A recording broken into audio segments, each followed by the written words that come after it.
नमस्कार, प्रभात साक्षी news network पर आप सभी का स्वागत है। भारत के गणतंत्र दिवस के अवसर पर इस बार मुख्य अतिथि हैं इंडोनेशिया के राष्ट्रपति।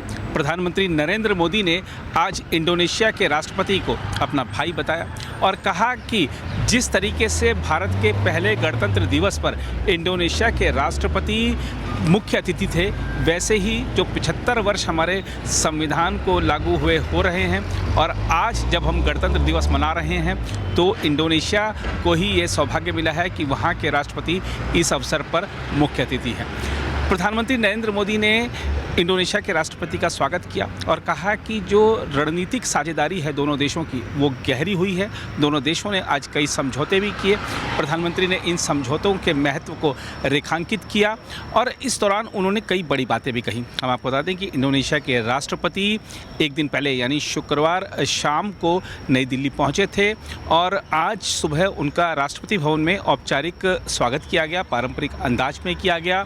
और इंडोनेशिया के राष्ट्रपति ने भी आज जब प्रधानमंत्री नरेंद्र मोदी के साथ हैदराबाद हाउस में द्विपक्षीय वार्ता की तो उन्होंने भी बड़ी प्रसन्नता जताई कि किस तरीके से चाहे ब्रिक्स की स्थायी सदस्यता दिलाने में भारत ने सहयोग किया हो या अन्य मुद्दों पर भारत ने सहयोग किया हो, वो अपने आप में बड़ा महत्वपूर्ण है। दोनों देशों के जो संबंध हैं वो ऐतिहासिक रहे हैं, सांस्कृतिक रहे हैं और दोनों देश अब मिलकर इन संबंधों को और आगे ले जाने के लिए तैयार हैं। आइए आपको दिखाते हैं दोनों नेताओं की जो आज संयुक्त प्रेस कॉन्फ्रेंस हुई, उसमें प्रधानमंत्री नरेंद्र मोदी ने क्या बड़ी बात कही है। भारत के पहले गणतंत्र दिवस पर इंडोनेशिया हमारा मुख्य अतिथि देश था और यह हमारे लिए अत्यंत गर्व का विषय है कि जब हम गणतंत्र के 75 वर्ष मना रहे हैं, इंडोनेशिया एक बार फिर इस ऐतिहासिक अवसर का हिस्सा बना है। इस अवसर पर मैं राष्ट्रपति प्रबोव उसका भारत में हार्दिक स्वागत करता हूं। साथियों, 2018 में मेरी इंडोनेशिया यात्रा के दौरान हमने अपने साझेदारी को कॉम्प्रिहेंसिव स्ट्रेटेजिक पार्टनरशिप के रूप में आगे बढ़ाया था। आज राष्ट्रपति प्रबोवो के साथ आपसी सहयोग के विभिन्न पहलुओं पर व्यापक चर्चा हुई। रक्षा क्षेत्र में सहयोग बढ़ाने के लिए हमने तय किया है कि डिफेंस मैन्युफैक्चरिंग और सप्लाई चेन में साथ काम किया जाएगा। हमने maritime security, cyber security, counter terrorism और डी रेडिकलाइजेशन में सहयोग पर भी बल दिया है। आज मैरीटाइम सेफ्टी और सिक्योरिटी में हुए समझौते से crime prevention, search and rescue और कैपेसिटी बिल्डिंग में हमारा सहयोग और मजबूत होगा।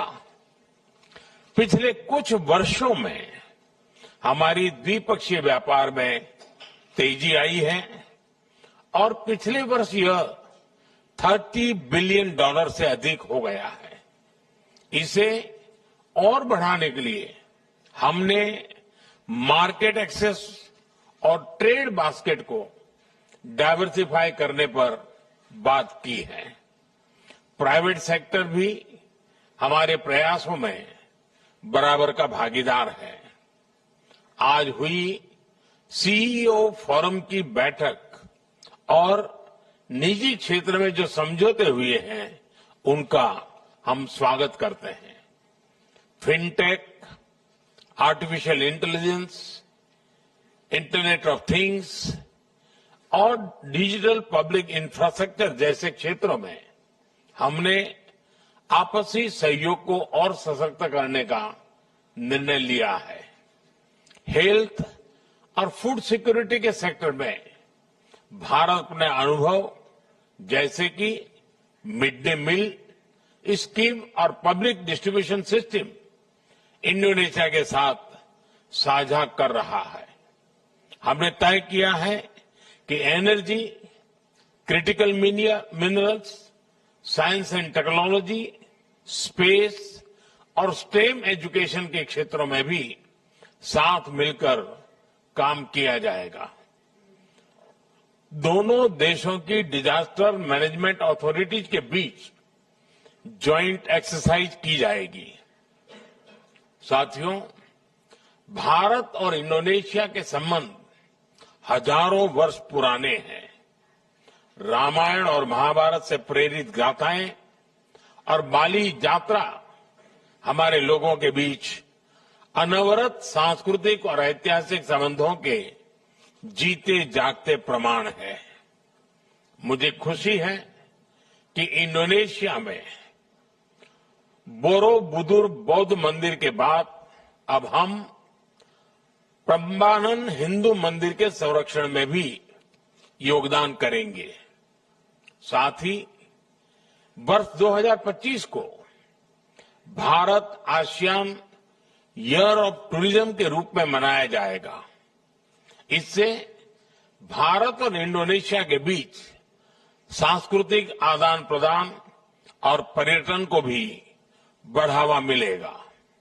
साथियों, आसियान और इंडो पैसिफिक क्षेत्र में इंडोनेशिया हमारा महत्वपूर्ण पार्टनर है। इस पूरे क्षेत्र में शांति, सुरक्षा, समृद्धि और रूल बेस्ड ऑर्डर को बनाए रखने के लिए हम दोनों प्रतिबद्ध हैं। हम सहमत हैं कि अंतर्राष्ट्रीय कानूनों के अनुरूप फ्रीडम ऑफ नेविगेशन सुनिश्चित होना चाहिए। हमारी एक्ट ईस्ट पॉलिसी में आसियान यूनिटी और सेंट्रलिटी को बल दिया गया है। G20 ASEAN Indian ocean rim association जैसे मंचों पर हम मिलकर काम करते रहे हैं और अब हम इंडोनेशिया की ब्रिक्स सदस्यता का भी स्वागत करते हैं। इन सभी मंचों पर ग्लोबल साउथ के देशों के हितों और उनकी प्राथमिकताओं पर हम सहयोग और समन्वय से काम करेंगे।